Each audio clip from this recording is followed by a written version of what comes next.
far as the experience goes, it's just the thrill of being able to drive the cars and race the cars. It's taking a piece of machinery and bringing it out on a racetrack, better than the streets, right? And testing your abilities, testing the machinery's abilities, and hopefully being able to do that with a few other people on the racetrack at the same time.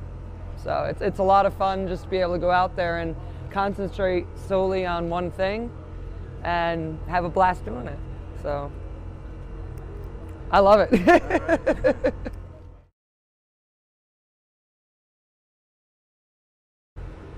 You can't put it down under one thing, I don't think. You know, my first time at Le Mans was really a nice experience. Naturally, winning is a nice experience as well, but it's an experience in itself. You know, you want the full package. You need the good parts to go with the bad parts in order to be able to enjoy the good parts more. So you have to take the whole experience as one thing and then just try to do better. Not always be sitting on the sidelines, but also to be on the track and having a good time with it. I don't think that that's fair to do it. You know, I mean, like I said, I mean, driving at Le Mans. I mean, I've been fortunate enough to drive a lot of nice racetracks with a lot of really nice cars. But like again, it's the experience of being able to do it, to do something that I love, and to do it with people that I love. Then you know, I guess that's probably the best part of it. And whether I do that in a small car or a big car or a slow track or a fast track, it's the same thing. So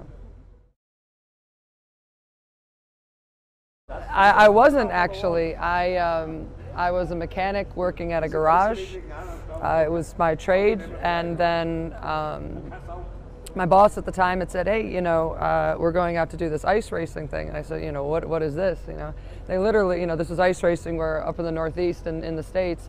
They take the cars right out on the tracks, you know, because the lakes are frozen, and they race them. And this just blew my mind that people were crazy enough to do something like this. And so, of course, I had to go home and start preparing and built a car. But I think, even though that was my kickstart into it, my real virus, as you call it, the first time where I said this is what I want to do, was the first time that I went onto a road course.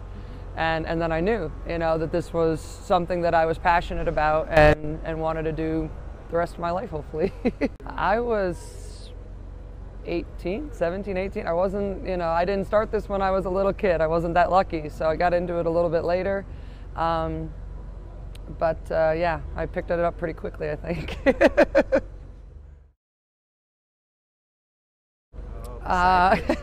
Okay, my name's Amanda Hennessy. I was born in the United States, in upstate New York, in a little country town, and now I'm living in Europe, and when I'm not racing, I'm working on the cars, and if I'm not working on the cars, then I work in a chocolate factory. I was driving the majority of the season with a 1968 Corvette. Unfortunately, we had a very rather large incident this weekend, so it's not here, it's packed away in the trailer. But I also drive a Clio, and this weekend, because of the hour race that we're allowed to do, I also drove this just for a qualifying session, this crazy Spitfire here behind me with a V8.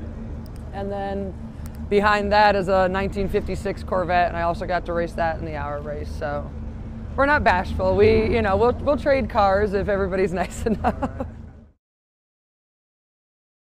Well, I would like to race, and not be standing on the sidelines.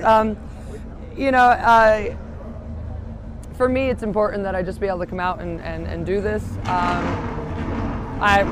Naturally, I want to drive the 68 again. I love driving that car, but pretty much any car that I get behind the wheel of, I have a pretty good time. So whether it's one of these two, or the Clio, or we also have another car maybe in store. We're just waiting on some final details to be set up, but we'll see. There'll be a car for sure.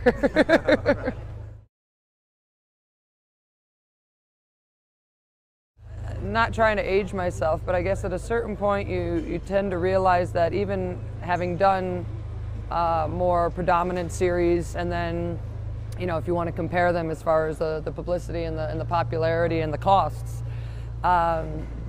but I truly found out that I value my time in my enjoyment level.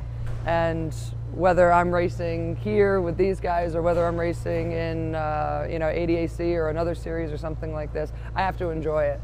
And you know, I'm not pressuring anything happening, because, you know, so long as I'm happy, I'll race anything.